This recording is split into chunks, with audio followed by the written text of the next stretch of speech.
Salut les amis, vous êtes bien sûr Real Madrid Galactique, Nano Andro, votre serviteur. Bon, la vidéo du jour, c'est deux vidéos en une, on va dire. Donc il y a la question de quelle fin de saison pour le Real Madrid et aussi le match qu'on aura cette semaine. Voilà, ce week-end, pardon. Donc, donc ce week-end, effectivement, on joue contre le Rayo Vallecano. Voilà, le Rayo Vallecano, c'est une équipe qu'on connaît bien, hein, qu'on a très souvent joué en en championnat, chaque saison même. Voilà, ils font une très bonne saison actuellement, ils sont en septième du championnat. Nous, on est troisième et il y a quand même beaucoup de points entre nous, 54 points vs 36 points. Donc on joue à la maison, on joue au Bernabeu, c'est demain à 16h15. Voilà. Donc, gros match compliqué en perspective, c'est évident, il n'y a même pas de doute là-dessus. Le Rayo, c'est une belle équipe. C'est une équipe qui est actuellement coachée par Inigo Pérez. Voilà. Ancien joueur que tout le monde connaît, Inigo Pérez, 37 ans. Voilà. Bon, je ne savais pas que c'était lui le coach du Rayo Vallecano, mais c'est très bien. Voilà, Inigo Pérez, qu'on connaît tous, hein, il est jeune. Voilà. Il a pris la tête de ce club-là et visiblement, visiblement, il fait de bonnes choses puisqu'ils sont septième. Voilà, lui il a pris sa retraite, on va dire internationale et même en termes de joueur de football en 2022. Voilà, et le dernier club dans lequel il a joué c'était Osasuna. Voilà. Osasuna. Donc voilà un peu pour Inigo Pérez, qui est quand même passé par pas mal de clubs, Osasuna, Numancia, Mallorca, Bilbao, Huesca, Bilbao encore. Voilà, donc très très très bon joueur. Voilà. Bon, il n'a pas connu une carrière aussi excellente, c'est sûr, mais il a quand même fait son petit chemin. Voilà. Et puis aujourd'hui, donc, il est à la tête de le Rayo Vallecano. Voilà. Il a 35 ans, 37 ans, pardon. Il est jeune et il est en poste jusqu'en juin 2025. Donc, bon, j'espère pour lui hein, qu'il va être reconduit. Voilà, qu'il va être même confirmé à son poste. Parce que bah, il fait de belles choses en fait, au final. Le club est septième. C'est pas une mauvaise position, hein, septième. Voilà. Donc, dans l'effectif du Rayo, qui on a? On a quels sont les joueurs connus qu'on a et qui pourraient nous poser des problèmes? Dani Cardenas, le gardien. J'ai déjà entendu le nom passer quelque part. Et il y a aussi Augusto Batala, je ne connaissais pas. Aridan Hernandez, oui, je connais. Florian Lejeune, je connais. Pacha, non. Euh, Pat Cissé, ou Paté Cissé, je crois que c'est Paté Cissé, pardon. Désolé, Paté Cissé, je connais aussi. Très bon joueur de l'équipe nationale du Sénégal. Et je crois qu'il est passé par la France. Lui, Paté Cissé, si je dis pas de bêtises. Gumbao aussi, je connais Gérard Gumbao, un joueur vraiment compliqué, difficile. Voilà. Unai Lopez, bah, on connaît tous Unai Lopez. Voilà. Oscar Trero, on connaît aussi Oscar Trero. Et voilà. Ensuite, au niveau des attaquants, Étienne Eto, je ne sais pas qui c'est celui-là. Voilà. Bon, peut-être un frangin de Samuel Eto. On a Sergio Carmello, Mbarba, Adrien Mbarba, on connaît, hein. Voilà, un très très très bon joueur. Voilà, qui a eu une carrière modeste, qui a une carrière modeste, hein. Sergio Guardiola, je connais aussi. Et De Frutos, qui est passé par le Real Madrid, mais qui est suspendu, carton rouge, et Isis Palasson. Voilà, donc Inigo Pérez, il coach tout ce beau monde-là, et aujourd'hui le club est septième, et on joue contre eux en championnat demain. Voilà. Donc le Real Madrid actuellement c'est 55 buts marqués pour 25 encaissés, quand eux c'est 28 pour 27 encaissés. Donc globalement les défenses c'est kiff-kiff. Donc c'est une équipe qui défend très bien.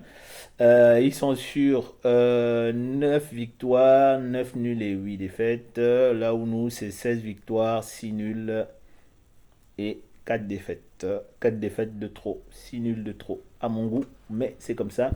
Et aujourd'hui, on paye justement ces défaites-là et ces nuls-là. Voilà pourquoi nous sommes à la troisième place. On aurait dû être en meilleure position, mais c'est le foot, c'est comme ça. Donc, petit récapitulatif au classement, le Barça est toujours premier avec 18 victoires, 3 nuls, 5 défaites. L'Atlético, 16 victoires, 8 nuls et 2 défaites. Donc deuxième du championnat et nous troisième. Donc l'Atlético toujours l'une, sinon la meilleure défense du championnat. Attendez, ils ont encaissé que 16 buts. Le Barça 25, nous 25. Oui, c'est la meilleure défense du championnat. Voilà. Donc le Rayo Vallecano est sur une série de 2 victoires, 2 défaites et un nul. Voilà, donc ils ne sont pas très très très en forme actuellement si on regarde un peu l'état de forme. En termes d'état de forme, donc le Real Madrid est 15e parce qu'on est sur en championnat défaite, nul, nul, victoire, défaite contre le Betis. Là où eux, ils sont sur victoire, victoire, défaite, défaite, nul. Donc contre le FC Séville, ils ont perdu contre Villarreal et ils ont perdu avant contre Barcelone, 1-0. Donc vous voyez, même le Barça, ils ont galéré à les battre. Donc ça, demain, c'est un match piège, les amis. Donc ce match piège-là peut se terminer encore soit par un nul ou par une défaite pour nous. Et là, ça voudrait dire que le championnat est définitivement enterré. Là, il y a encore un peu d'espoir. Il y a encore une infime chance pourquoi pas finir premier. Voilà, parce que mathématiquement, voilà, il y a 3 points d'écart entre le premier qui est le Barça et nous, 54 points. Voilà, l'Atlético peut encore être premier, le Real peut encore être premier, le Barça aussi peut finir premier. Donc voilà, donc tout est encore serré. Maintenant, si on perd ce match de demain là, ou si on fait juste un match nul, pour moi c'est zéro chance, c'est terminé, finito. Et puis on peut dire adieu à la Liga. Et voilà. Donc, parce que Real, Barça 3 points. Donc si on bat le Barça au retour du Classico, ils seront quand même champions parce qu'ils ont 71 buts. Alors où nous on en a marqué 55. Voilà, donc ils vont nous passer devant au nombre de buts marqués. Voilà, parce que ça se joue d'abord sur les confrontations directes, et puis s'il n'y a pas d'avantage sur les confrontations directes, bah, ça se joue sur les différences particulières. Et là, en termes de différences particulières, ils ont plus 46 quand nous on a plus 30. Voilà, ils ont mis plus de buts que nous, donc c'est logique qu'on récompense l'équipe qui a le plus marqué. Voilà, donc gros match piège, moi je disais, voilà, et donc il faudra faire attention, rester vigilant. Nous de notre côté, alors, je pense qu'on a le retour de Jude Bellingham, si je ne dis pas de bêtises. Je ne sais plus combien de matchs il avait pris. Bon, alors on a toujours les éternels blessés. On a Carval et Der Militao qui sont blessés. On a Rudiger aussi qui est blessé et Jesus Valero qui est blessé. Donc là, je ne sais pas quelle défense Carlo va mettre, mais moi je vous donnerai la mienne tout à l'heure. Ensuite, donc voilà, hein, on a tout le reste de l'effectif qui est disponible. Donc Bellingham va bien jouer. Il y a aussi Dani Ceballos qui est blessé, toujours. Voilà, lésion musculaire. Voilà. Retour probable le 14 avril 2025, donc le mois prochain. Voilà, Jesus Valero, lui, blessure à la cuisse. Pas de date de retour. Rudiger, le 10 mars. Donc, il est malade juste. Donc, il ne pourra pas jouer demain, mais à partir de lundi, mardi, il sera dispo. Voilà. Militao, blessure au genou, on ne sait pas quand il revient pour l'instant. Et Dani Carvajal, c'est prévu pour le 30 juin, donc autant dire. À la fin de la saison, a priori, si tout va bien, on leur souhaite à tous un prompt rétablissement. Et puis voilà. Donc, voilà à peu près ce qu'il y a. Alors, donc, pour l'effectif du Real, on a quand même un effectif correct, capable d'aller chercher la victoire. Maintenant, à nous d'être sérieux, d'être bon, d'être méchant d'être tueur devant le but, et puis tout se passera bien. Maintenant, si on fait les tocards, eh bien les amis, ça peut se finir en match nul ou pire en défaite, et là, ce serait dramatique. Voilà. Bon, soyons positifs, Carlo Ancelotti c'est un grand entraîneur, on a un effectif de qualité et normalement on devrait réussir à bien gérer nos amis du Rayo Vallecano. Ensuite, donc moi pour ma petite compo, donc je vois bien Vinicius, Rodrigo, Mbappé, voilà, classique. Ensuite en milieu de terrain, Bellingham, puisqu'il est de retour, donc il sera là. Bellingham.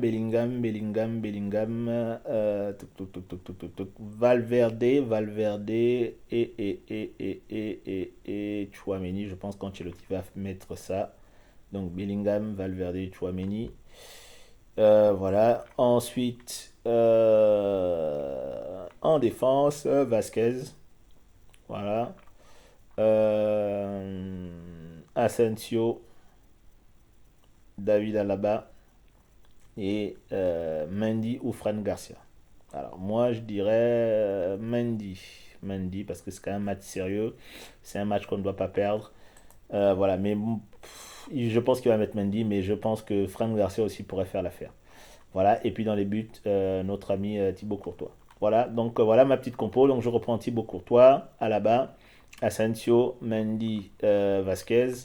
Ensuite, Bellingham, Bellingham Valverde et Chouameni. Et puis en attaque, le trio d'attaque, donc Vinicius, Rodrigo et Mbappé. Voilà. Voilà ce que je vois. Et puis je pense que ça va le faire.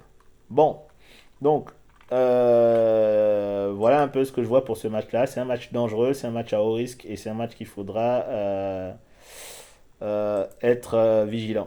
Voilà, il faudra être vigilant pour ce match-là. Il ne faudra pas déconner, sinon la Liga, ce sera terminé, finito, pipo. Donc maintenant, quelle fin de saison pour le Real? Ben, on a un peu abordé aussi ce sujet-là dans tout ce que je viens de dire. La fin de saison pour le Real, elle est simple, hein. Le Real aujourd'hui, il est encore engagé en Champions League, il est encore engagé en championnat. Rien n'est perdu. On est encore en Coupe du Roi. Et puis, c'est à peu près tout, je pense. Les trois compétitions pour lesquelles nous sommes engagés. Voilà. Donc, quelle est la fin de saison pour le Real Madrid? Bah déjà, c'est simple, hein, continuer à ne plus perdre en championnat. Donc, si on ne perd plus en championnat, ça veut dire qu'on a encore des chances de finir premier. Ça, c'est la première chose. Ensuite, en Champions League, on est pas mal parti pour la qualif. On joue l'Atlético au match retour dans pas longtemps. Donc, match nul ou victoire, et puis on est qualifié. Donc là, il faudra aussi être sérieux, refaire à peu près la même performance, voire mieux que lors du match aller. Voilà. Et puis, en Coupe du Roi, pareil, au match retour contre la Real Sociedad, si je dis pas de bêtises, oui, c'est ça, de Takefusa Kubo. Donc, il faudra les battre aussi pour décrocher notre ticket vers la finale. Et en finale, soit retrouver l'Atlético Madrid, soit l'Atlético de Madrid, soit retrouver le FC Barcelone. Voilà ce que nous avons à faire. Donc, c'est pas facile parce que dans ces trois compétitions-là, on affronte des adversaires qui sont de qualité, de grande qualité. Et puis, même quand on reprend la Champions League, le parcours en Champions League n'est pas si facile que ça parce qu'on peut rencontrer le Bayern, on peut rencontrer Arsenal devant. Voilà, et puis même en finale aussi, pourquoi pas jouer contre Liverpool ou contre le Barça. Voilà, donc ça veut dire que les amis, il faudra être sérieux pour essayer d'aller le plus loin possible dans ces trois compétitions. Le championnat, on va aller jusqu'au bout parce qu'on va jouer tous les 38 matchs, ça c'est normal. Maintenant, est-ce qu'on sera champion? Pour l'instant, c'est ce n'est pas en notre faveur, mais rien n'est impossible sur un concours de circonstances, sur des défaites de nos deux euh, équipes de tête, donc Barça, Atlético, tout peut se passer encore et il y a encore des équipes qui peuvent perdre des points. Nous aussi on peut perdre des points, hein. Donc voilà, donc l'idée c'est que si nous n'en perdons pas et qu'on continue de gagner et que les autres font un faux pas, notamment le Barça, on peut reprendre la première place et finir champion d'Espagne. Par contre, à mon sens, ça aurait été une victoire de champion. Ce sera une victoire de champion vraiment très fade parce que on n'aura pas été en maîtrise toute la saison. Voilà, on n'est pas du tout en maîtrise en championnat et c'est un peu dommage parce qu'on a l'effectif pour. Mais bon, peut-être qu'on parlera de saison d'adaptation pour Kylian et pour tout l'effectif. Je ne sais pas. Voilà.